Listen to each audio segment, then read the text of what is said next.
Welcome to Starbound's Fantasy channel. My name is Carol, and I'll be your narrator for today. Before we get started with the story, go ahead, check and make sure that you're subscribed. It's 100% free, and it allows our stories to pop up in your feed more often. With that, let's get started. Marta Jennings had never vomited through a dimensional portal before. She'd been warned that interdimensional travel affected humans differently than elves. Something about our shorter lifespans making the temporal displacements more acute, but no amount of briefing had prepared her for the sensation of her atoms being unzipped, stretched across 11 dimensions, and hastily reassembled like a rushed jigsaw puzzle. First time? The elven portal attendant didn't bother hiding her amusement. Her alabaster features remained perfectly composed, but her violet eyes crinkled at the corners. Isn't that obvious? Marta wiped her mouth with a handkerchief, grateful that at least she'd managed to aim away from her ceremonial diplomatic robes. She'd spent 3 hours that morning getting the ridiculous midnight blue outfit perfectly arranged, complete with the silver pins and medallions that apparently meant something to elves. Sorry about your floor. The attendant waved a long-fingered hand. A small curl of magic, actual magic, holy shit, swept the mess away. We have a dedicated cleaning crew for human arrivals. Of course they did. Marta straightened, breathing deeply and willing her stomach to behave. Her first day as Earth's new ambassador to the High Elven Court was not going according to plan. A soft chittering sound emanated from the specialized carrier at her side. Marta knelt beside it. I know. That wasn't fun for you either, was it? She unlatched the carrier, and Fluffy's sleek black head emerged, amber eyes blinking in the strange light of Silverleaf's arrival chamber. Excuse me, Ambassador. The attendant's voice sharpened. Is that an animal? My emotional support companion, Marta explained, smoothing Fluffy's fur. The creature resembled an oversized cat, with unusually intelligent eyes and retractable claws that seemed just a bit too large for her frame. All my paperwork included her diplomatic clearance. She's been specially bred and trained. The elf's face had gone rigid. I'll need to verify that. Please wait here. Marta watched, puzzled, as the attendant practically bolted from the chamber.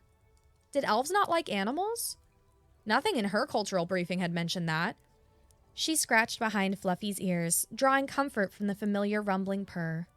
Don't worry, girl. People always love you once they get to know you. 2 hours later, Marta found herself in a grand chamber that seemed to have been grown rather than built. The walls curved organically, polishing wood flooring flowing into stone and back again. The Elven High Council, 5 ancient beings draped in robes that made Marta's outfit look positively austere by comparison, sat in a crescent formation before her.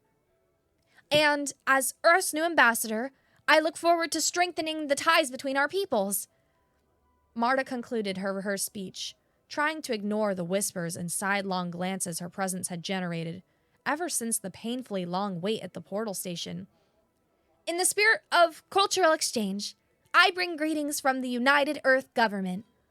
She reached for the carrier at her feet, wanting Fluffy's reassuring presence as she handed over her official credentials. The moment the carrier opened and Fluffy stepped out, stretching her midnight black limbs after the long confinement, the chamber exploded into chaos. Guards materialized seemingly from thin air, long spears directly pointed at Fluffy. Council members leapt from their seats, some drawing ornate daggers, others beginning to weave what looked like defensive spells. Attendants screamed. Someone shouted orders in Elvish too rapid for Marta's translator implant to process. What the hell?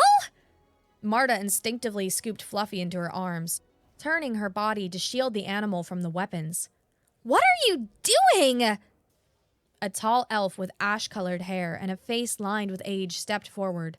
His finger pointed accusingly. You dare bring a Nightbeast into our sacred halls? His voice cut through the pandemonium, silencing the room. After all they have taken from us! What? This is Fluffy! My emotional support animal? That, the elf snarled, is an abomination. that has slaughtered thousands of my people. Guards, destroyed immediately! The spears advanced. Fluffy hissed, her fur standing on end. Touch her and you violate 14 separate clauses of the Human-Beast Alliance Treaty of 2121! Marta shouted, backing away. She has full diplomatic protection as my registered companion animal. She had no idea if this was true, but it sounded plausible enough to make the guards hesitate. Chancellor Theriel, a young elf whispered urgently to the ash-haired leader. The treaty implications. I don't care about treaties, Theriel snapped, but he raised a hand, halting the guards. Ambassador Jennings, you will surrender that creature for immediate execution, or what? Marta's diplomatic training was screaming at her to de-escalate, to find compromise, but some instinct told her that showing weakness now would be disastrous. You'll violate the diplomatic exchange between our peoples? Over a therapy animal? Theriel's ancient face contorted with emotions Marta couldn't begin to interpret. You will be escorted to your quarters. The beast will remain with you, under guard until this situation can be resolved. He turned to the other council members. This meeting is adjourned. As Marta was led away, Fluffy still clutched protectively in her arms. She caught fragments of heated elvish conversation. Absolutely unprecedented. Does she truly not know? Or is this some human provocation? None of her briefings had mentioned anything about Nightbeasts. Either Earth's diplomatic corps was criminally incompetent, or something was very, very wrong with her assignment. Fluffy, for her part, seemed unusually alert, her amber eyes tracking every elf they passed with unnerving intensity. They're called Nightbeasts because they hunt exclusively after sunset, Arendor explained, his tall frame awkwardly folded into a chair clearly designed for even longer limbs. As Marta's assigned liaison, he'd been ordered to explain the situation, an assignment he clearly resented. They're predators that feed on magical energy, particularly the kind elves naturally emanate. Marta glanced at Fluffy, who was currently curled peacefully on a cushion, seemingly asleep. That's impossible. Fluffy eats specially formulated protein pellets. She's never shown any aggression except toward mice. Arendor's mouth tightened. Perhaps your breed has been modified. But make no mistake, Ambassador, what you've brought here is the equivalent of bringing a tame tiger to kindergarten. Except these tigers apparently eat magic, Marta muttered. Why wasn't any of this in my briefing materials? I suspect your government was counting on diplomatic protocol to override our usual restrictions. We would have done stricter searches had you not used a direct diplomatic portal. His tone suggested this was a loophole that would soon be closed. Marta paced the luxurious chamber she'd been assigned. The room, like everything in Silverleaf, blended natural elements with subtle magic. Living flowers bloomed from the walls, casting soft, ever-changing light. Under other circumstances, she would have been entranced. I need to contact my superiors. There's been a mistake. The communication crystal is there. Arendor pointed to an amethyst formation, growing from what appeared to be a living desk. But it's nearly midnight. The council expects your decision by morning. Decision? Whether you will comply with the destruction of the beast, or forfeit your position and return to Earth. He stood to leave. For what it's worth, Ambassador, I believe you truly didn't know. But that ignorance doesn't make the creature any less dangerous. As he left, Marta collapsed onto the unnecessarily soft bed. Guards stood outside her door, more to keep Fluffy in than to protect her. She pulled out her tablet and frantically searched through her briefing materials again. Nothing. Not one mention of Nightbeasts or any historical conflict. What the hell am I supposed to do now, Fluff? She whispered. The animal lifted her head, amber eyes reflecting the magical light, and for just a moment, Marta could have sworn she saw something like calculation in that gaze. The first assassination attempt came just after 3 a.m., according to Marta's watch. She woke to Fluffy's weight suddenly leaving the bed, followed by a terrible hiss that sounded nothing like her normally docile companion. In the dim phosphorescence of the living flowers, She saw a shadowy figure leaning over her pillow, and then Fluffy was airborne, launching herself at the intruder with savagery that froze Marta's blood. The assassin cried out, stumbling back as obsidian claws raked across their face. Marta rolled off the bed, fumbling for anything to use as a weapon, but the struggle ended as quickly as it began. The intruder fled through a window Marta hadn't even realized could open, leaving behind only a small dart embedded in her pillow. Elven guards burst in seconds later, spears raised and pointed at Fluffy, who sat calmly washing her paws as though nothing had happened. "What is the meaning of this?" demanded the guard captain. "We heard a disturbance." "Someone just tried to kill me!" Marta pointed to the dart. "If Fluffy hadn't—" "The Nightbeasts attacked someone?" The captain advanced, his spear leveled at Fluffy's head. "No! I mean, yes, but they were trying to assassinate me!" Marta positioned herself between the guard and her pet. "For God's sake, check the dart! It's probably poisoned!" The captain reluctantly examined the dart, his expression darkening. "This is blood rot venom. Potent poison." He glanced at Fluffy with confusion. "The beast protected you?" "Of course she did! That's what she's trained for!" Marta's hands now shook as adrenaline coursed through her. "Now are you going to find the person who tried to murder an ambassador? Or are we still pretending my cat is the problem here?" After the guards finally left to investigate, Marta had her doubts. She sank to the floor beside Fluffy, who was now meticulously grooming herself. "How did you even know they were there?" she whispered. "And where did you learn to fight like that?" Fluffy paused her grooming to meet Marta's eyes, and for the first time since arriving in Silverleaf, Marta felt a creeping unease about her companion. The animal seemed to be studying her, evaluating. Even more disturbing was what Marta noticed as daylight began filtering through the elvish crystal windows.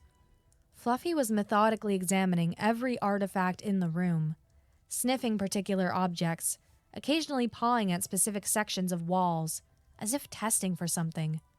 This was not her normal behavior. Not even close. "Fluffy," Marta said carefully, "what exactly are you?" The Nightbeast barely blinked those intelligent amber eyes and continued her inspection. The next 3 days passed in a diplomatic nightmare. No officials would meet with Marta while Fluffy remained in her possession. Her calls to Earth went mysteriously unanswered. Arendor brought her meals and messages, each more terse than the last, but offered no real assistance. On the 4th morning, while reviewing her original mission brief for the 100th time, Marta discovered something odd. A section of seemingly boilerplate diplomatic language contained irregularly spaced letters that, when isolated, spelled out a hidden message. "Package delivery essential to mission success. Maintain proximity at all costs." Marta stared at the decoded texts, then at Fluffy, who was sunning herself in a patch of light. "The package isn't the diplomatic pouch, is it?" she said aloud. "It's you." Fluffy's ear twitched, but she didn't open her eyes. "I have been set up." The realization landed like a stone in Marta's stomach. "But why? What could Earth possibly gain from antagonizing the elves this way?"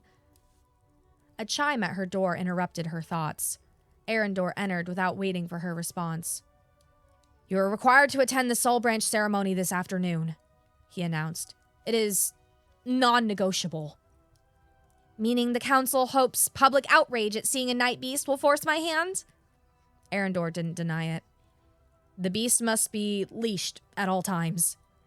"Her name is Fluffy, and she doesn't need a leash." Despite her growing suspicions about her mission and her companion, Marta felt oddly protective. "But fine, I'll comply." The Soul Branch ceremony turned out to be an elaborate ritual held in tiered gardens that spiraled around a massive tree. Elves of all ages gathered in their finest attire, their natural grace making Marta feel like a particularly ungainly toad by comparison. The whispers and hostile stares followed her everywhere. She'd fashioned a leash from a silken robe provided by a servant and attached it to Fluffy's ornate collar. The animal had submitted to this indignity with surprising patience, but now tugged insistently in specific directions, forcing Marta to navigate the crowd awkwardly. "I'm so sorry," she apologized, after Fluffy's sudden movement caused her to step on an elf's flowing robes. She's not usually like this." "Bringing that abomination here is an insult to the memory of our dead," the elf spat, before gliding away. It wasn't until the ceremony was half over that Marta realized Fluffy had systemically led her to a secluded section of the gardens, away from the main gathering. Ancient stone monuments rose from beds of night-blooming flowers, each carved with elven script and images that made Marta's blood run cold. They depicted creatures like Fluffy, but massive, fanged with too many limbs, tearing into elven bodies, entire villages in flames, children being carried off into darkness. "Gods," Marta whispered, her translator implant working overtime to decipher the memorial text. "The great massacre of the western forests. 8,000 dead in a single night." More monuments told similar stories spanning centuries. The blood moon culling, the siege of Silverlight, the hollowing of Elderreach. Fluffy sat beside her, watching her face intently as the horror dawned. "What am I even doing here?" Marta asked, her voice breaking. "What game is Earth playing?" "Perhaps the better question," said a voice behind her, "is what game your companion is playing." Marta whirled to find a tall, almost gaunt elf regarding her with open curiosity rather than the usual hostility. His robes were simpler than most, ink-stained at the cuffs. "I am Lysanther," he said, "and I believe we have much to discuss, Ambassador Jennings. Nightbeasts are not simply animals," Lysanther explained, later in his clustered study, walls lined with books and strange artifacts. "They're an intelligent species, with their own culture, language, and magic." "Like elves?" Marta asked. "In some ways, though their magic manifests differently." He cast a sidelong glance at Fluffy, who sat unnervingly still, watching their conversation. "They can sense and manipulate magical energies directly. Some can even feed on it." "The elves believe they're soulless killers." "Most do, yes. I've spent centuries studying both sides of the conflict. The historical record is inconsistent." "Inconsistent how?" Lysanther pulled out an ancient tome from a shelf. "Compare these accounts of the blood moon culling. The elven version describes unprovoked slaughter, but these fragments of Nightbeast record, exceedingly rare, I might add, describe a desperate counterattack after elven mages began draining their sacred grounds of magic." "So, both sides think they're the victims?" "Precisely." Lysanther leaned forward. "Now, Ambassador Jennings, let me conduct a simple test, if you'll permit it." Before Marta could answer, he had drawn a complex symbol in the air. It flared with silver light before shooting toward Fluffy like an arrow. Marta cried out, but instead of striking Fluffy, the light surrounded her, creating a glowing aura of intertwining patterns. Lysanther gasped.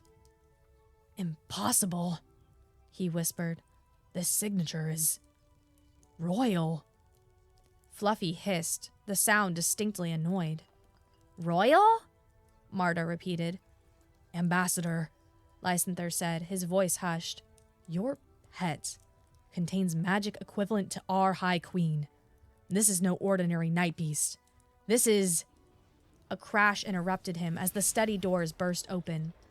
3 figures in dark cloaks rushed in, hands weaving spells that crackled with energy unlike any Marta had seen.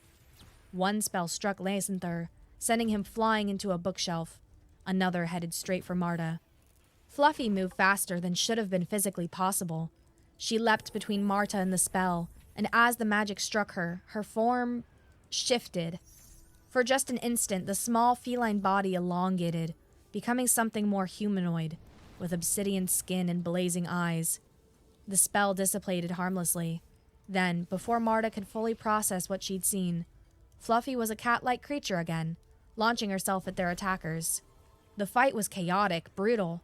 Lysanther recovered enough to join the fray, his own magic slicing through the air. When it ended, the attackers had fled, leaving behind scorched floors and shattered artifacts. What the hell just happened? Marta demanded, shaking with adrenaline. And what the hell are you? She pointed at Fluffy, who sat calmly licking a wound on her foreleg. We don't have much time. The voice entered Marta's mind directly, feminine, ancient, and distinctly annoyed. Yes, it's me. No, you're not hallucinating. Yes, I've been deceiving you. No, I don't have time to soothe your human feelings about it. Marta stared at Fluffy in shock. My name is Nyxara, exhaled queen of the Nightbeasts, and we have a serious problem on our hands, Ambassador. You've been reading my thoughts this whole time? Marta paced Lysanther's study while the historian applied healing salves to his injuries. Only the surface impressions, and only when in physical contact. Nyxara, still in her smaller form, sat regally on a stack of books. It was the most efficient way to learn your language and customs. Efficient? You've been manipulating me since day one!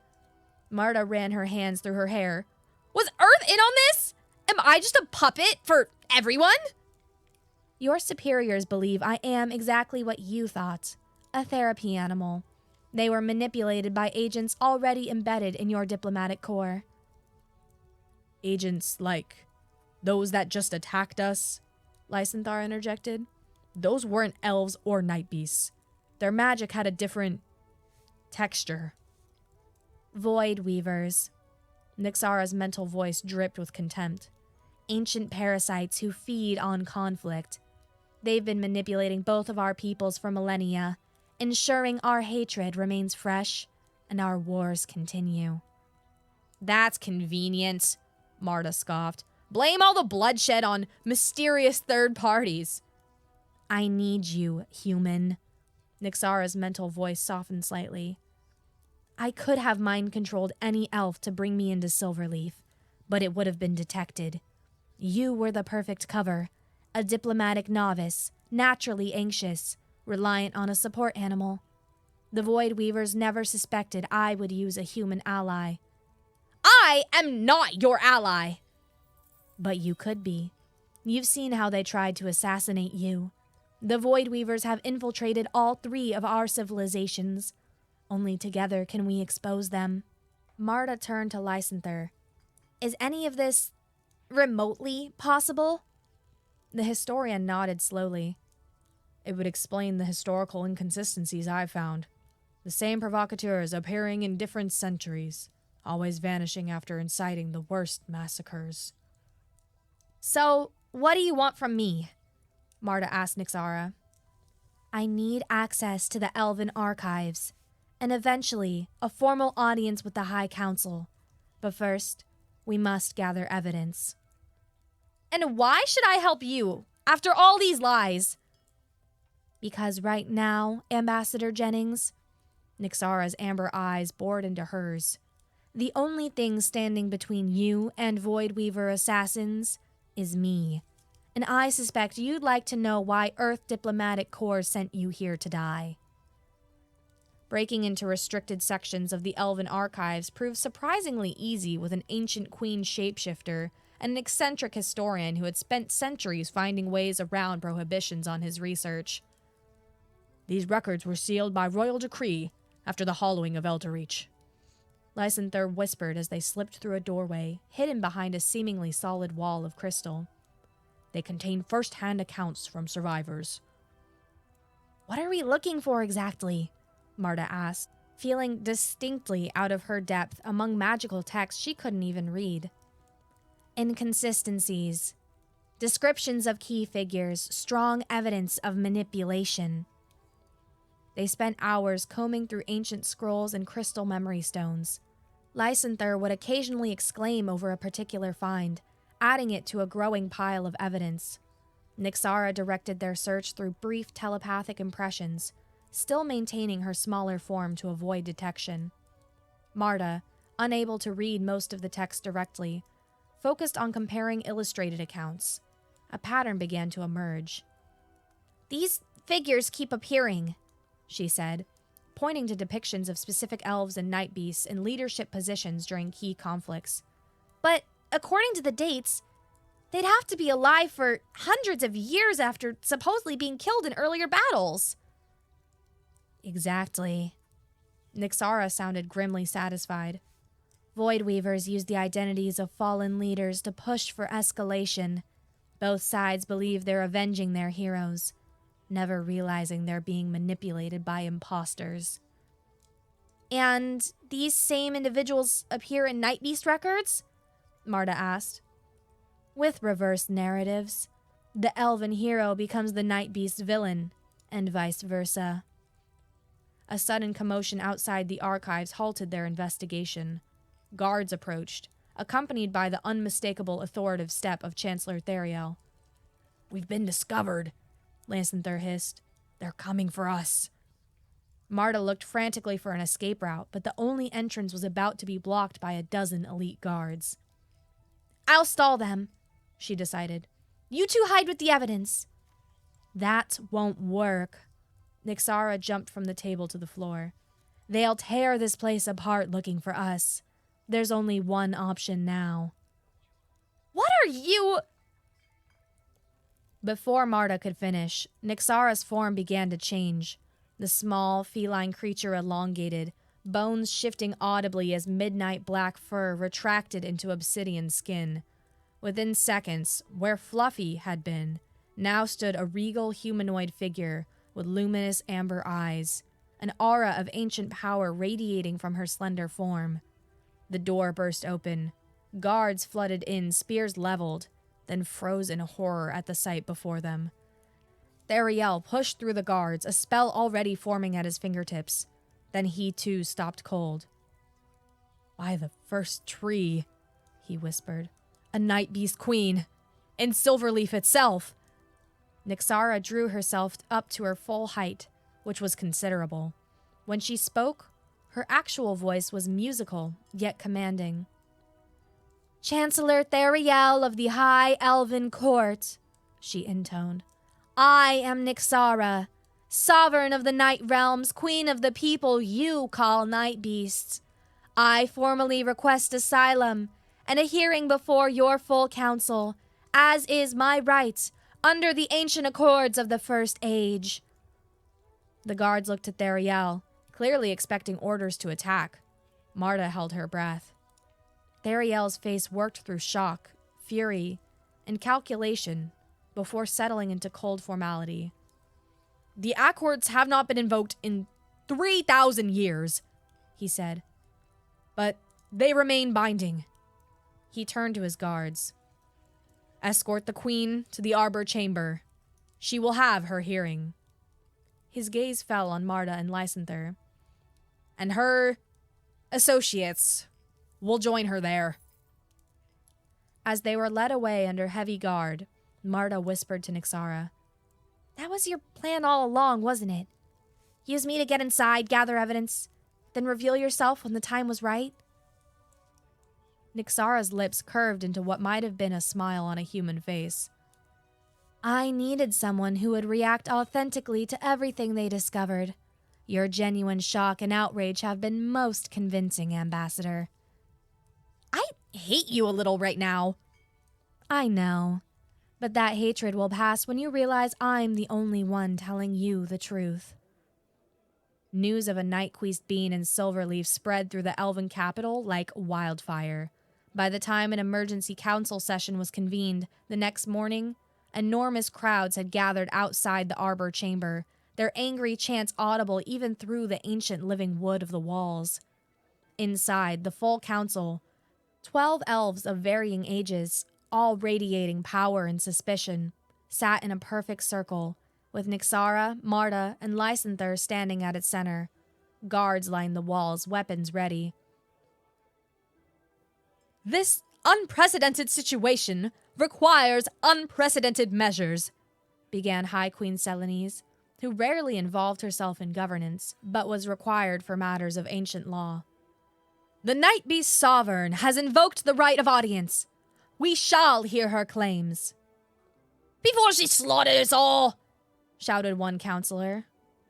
The audience is protected by a magic older than this city, Selena's replied calmly. No violence may occur within these walls during a formal hearing. She nodded to Nyxara.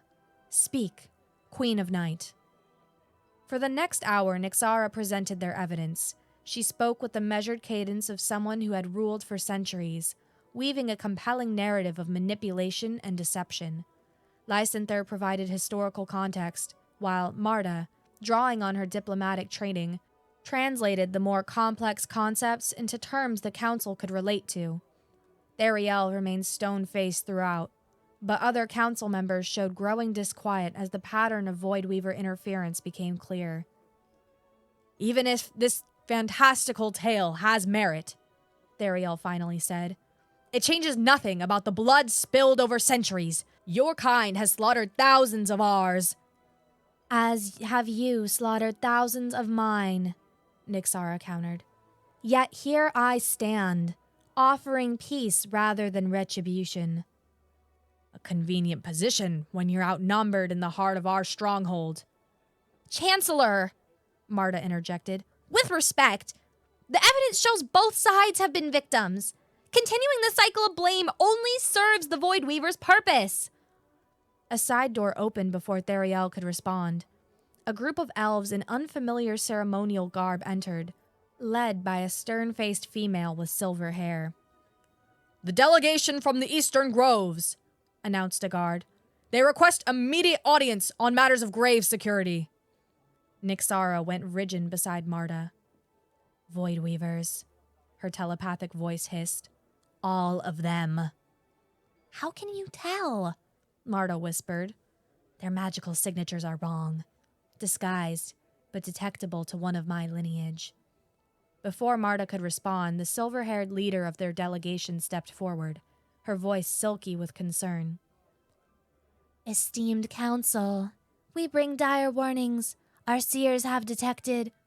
She stopped abruptly, staring at Nyxara with perfectly feigned shock. A Nightbeast! Here! Guards!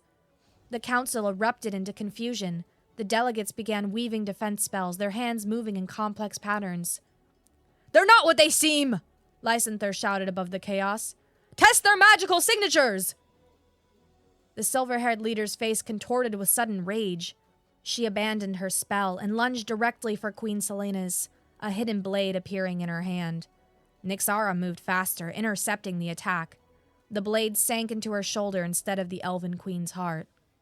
The chamber's ancient protective magic, designed to prevent violence, flared to life, but unexpectedly sputtered and failed.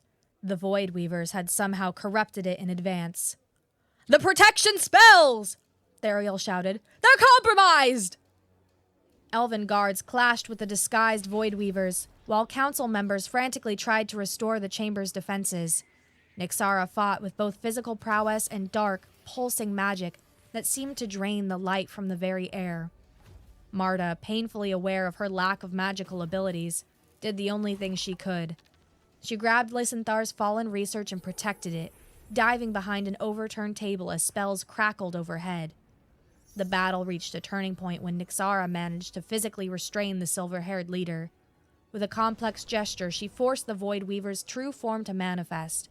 A writhing, shadowy entity with too many limbs and eyes that burned with hatred. Behold your true enemy!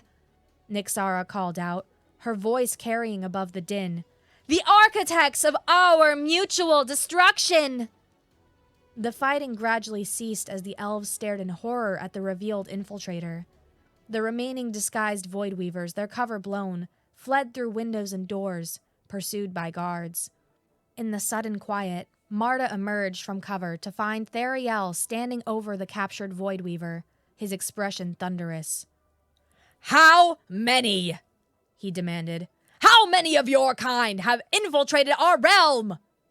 The creature laughed, a sound like breaking glass. We are everywhere. We have always been everywhere. Your hatred sustains us. Your wars feed us. We will never... Its monologue ended abruptly as Nyxara placed a hand on its writhing form.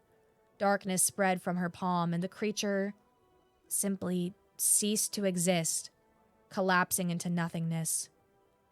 "A mercy it didn't deserve," Nyxara said grimly, "but necessary.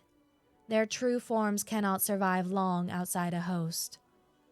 Silence fell over the chamber as Elves and Nightbeast Queen regarded one another across centuries of engineered hatred.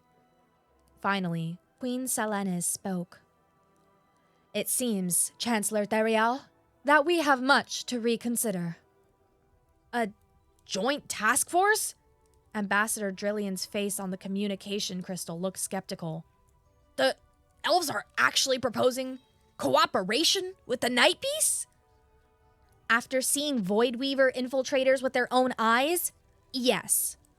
Marta kept her expression neutral, though internally she was scrutinizing her supposed superior for any sign that he too might be compromised. "Earth's participation would be welcome, given our neutral position on the historical conflict." This was the first successful connection she'd managed with Earth's diplomatic corps since her arrival. Her initial urgent calls had gone mysteriously unanswered.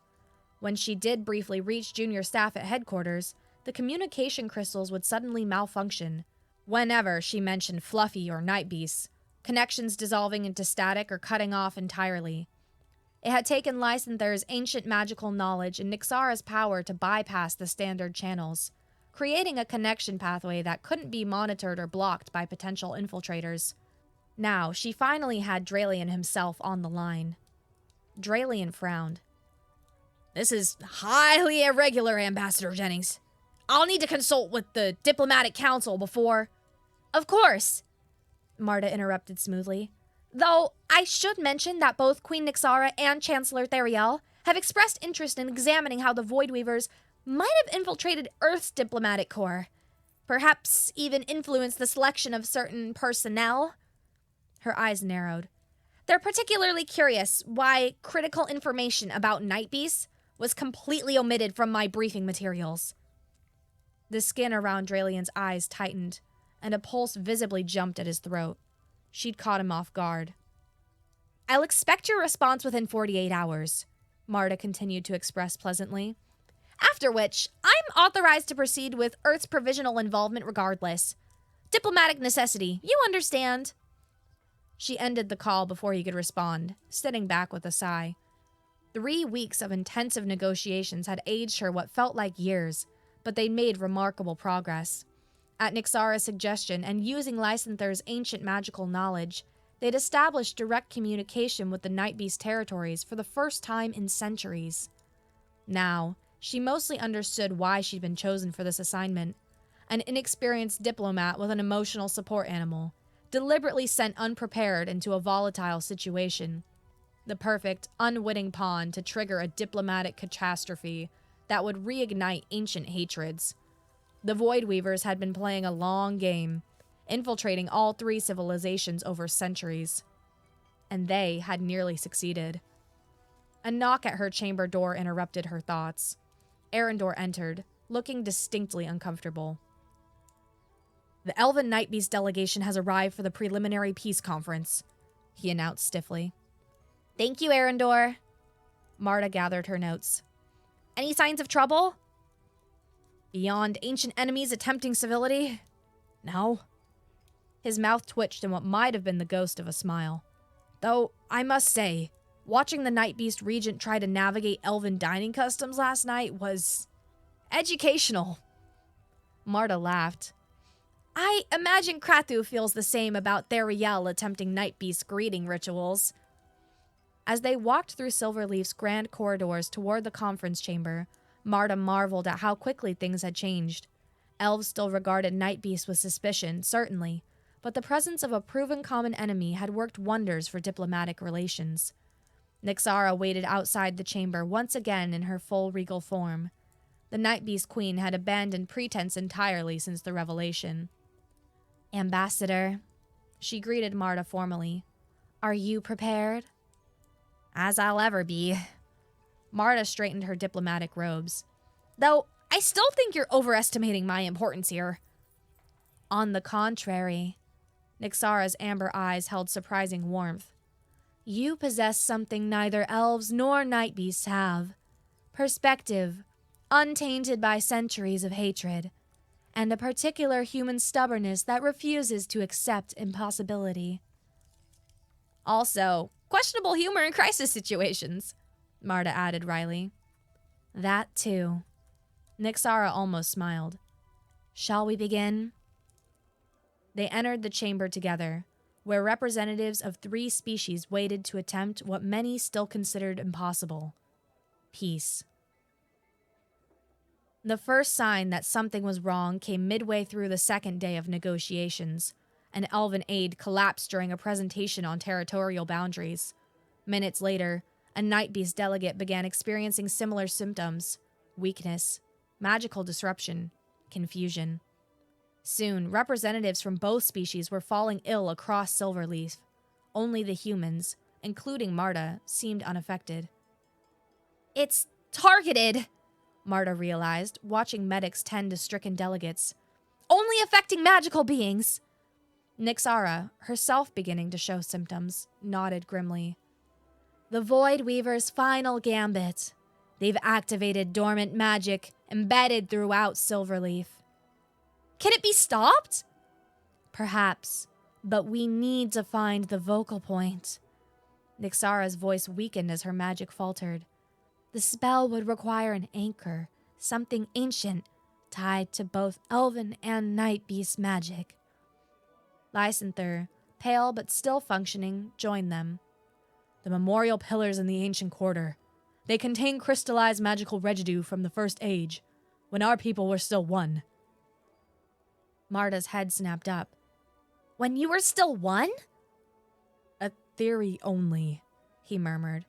But the earliest records suggest elves and nightbeasts diverged from a common ancestor, splitting along lines of magical affinity. Then that's where we need to go, Marta decided. You two stay here. You're both affected by whatever this is. I'll take some human staff and investigate. You won't know what to look for, Nixara protested. Then explain it to me. Marta met her gaze steadily. Humanity's finally good for something in this mess. We're the only ones not keeling over from magical poison. The memorial pillars stood in Silverleaf's oldest district, 12 ancient monoliths arranged in a perfect circle. Following Nixara's instructions, Marta and 3 human aides began examining the arcane symbols etched into each pillar's surface. There! Called one aide, pointing to a subtle discoloration on the 3rd pillar. That pattern doesn't match the others. Soon enough, a network of faintly glowing lines had been added to the original carvings, forming a parasitic spell that pulsed with sickly energy. It's drawing power from the conflict between Elven and Nightbeast delegates, Marta realized. The more they distrust each other during their illness, the stronger it gets. It's a self-perpetuating cycle. Following Lysanther's hastily provided instructions, they began the process of dismantling the malicious spell. Hours of painstaking work revealed similar corruptions on all 12 pillars. As they finally disabled the last anchor point, a sudden pulse of energy knocked them all to the ground. The pillars flared with blinding light, then returned to their dormant state. When Marta returned to the conference chamber, she found delegates already recovering, though tension remained high. The spell is disabled, she announced, but we found something else. She handed Nixara and Theriel the rubbings they'd taken from the pillar's original inscriptions. Something the Void Weavers tried to hide. The 2 leaders examined the ancient text, their expressions growing increasingly troubled. This cannot be, Theriel murmured. Yet, it explains everything, Nixara replied softly. Lysanther, now recovered enough to stand, peered over their shoulders. The creation hymn, he breathed. The unaltered version. It's been obscured for millennia. What does it say? Marta asked. It says, Nixara answered, that elves and nightbeasts were once a single people. The Void Weavers conducted a magical ritual that split our species into light and dark aspects, severing our shared heritage and creating eternal conflict to feed upon.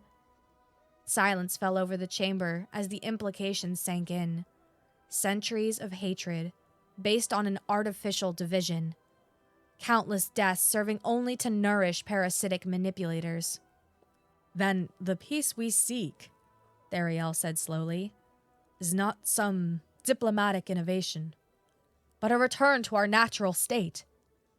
Assuming anyone actually believes this, Regent Crathuel growled from the Nightbeast delegation. Convenient revelations appear at convenient times. I felt the truth in the pillar's magic, Nyxara said simply. As did you, Chancellor Theriel. The elven leader nodded reluctantly. I did. Then perhaps, Marta suggested, we should focus less on who believes what, and more on what we all want now. Safety from Voidweaver manipulation, and a chance to write our own futures. 1 week later, representatives from all 3 species gathered in the fully restored Arbor Chamber for the formal signing of the Silverleaf Accord. The document established a joint task force to identify and neutralize Voidweaver agents, mutual defense protocols, and preliminary cultural exchange initiatives.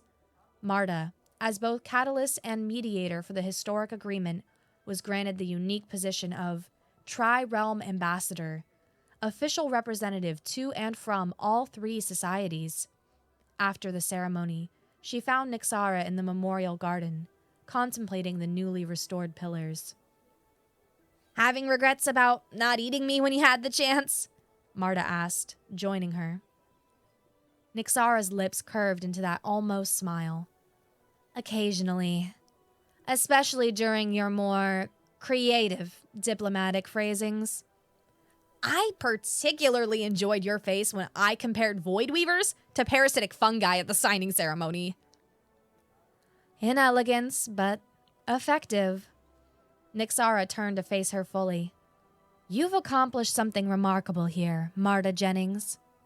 We all did, Marta shrugged. Though, I still don't fully understand why Earth sent me here with you. Was Drellian a Voidweaver? Almost certainly, though he's conveniently disappeared since our last communication. Nyxara's expression darkened. They'll try again. Different forms, different methods, but always seeking to reignite conflict. Then we stay vigilant.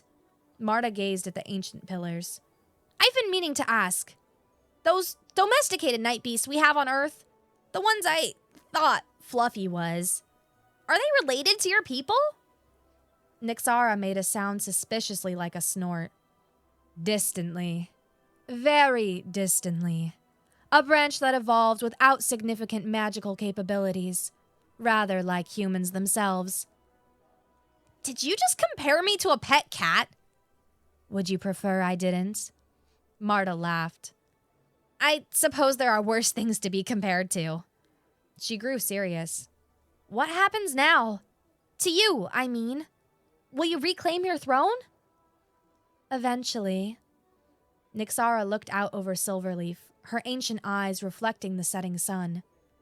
But first, I believe Earth should receive its first official Nightbeast diplomatic delegation. After all, your people have already demonstrated a curious affinity for adopting our distant cousins. Earth might not be ready for that. Few are ready for true change, Ambassador Jennings. Nyxara placed a hand on Marta's shoulder. But as you've so thoroughly demonstrated, readiness is entirely optional when necessity calls. Together, they watched the darkness fall over the elven capital, not as a harbinger of terror, but simply as the natural counterpart to day. Balance, after too long an imbalance. A first step on a road neither of their peoples had ever thought to travel, but which, perhaps, they had been seeking all along.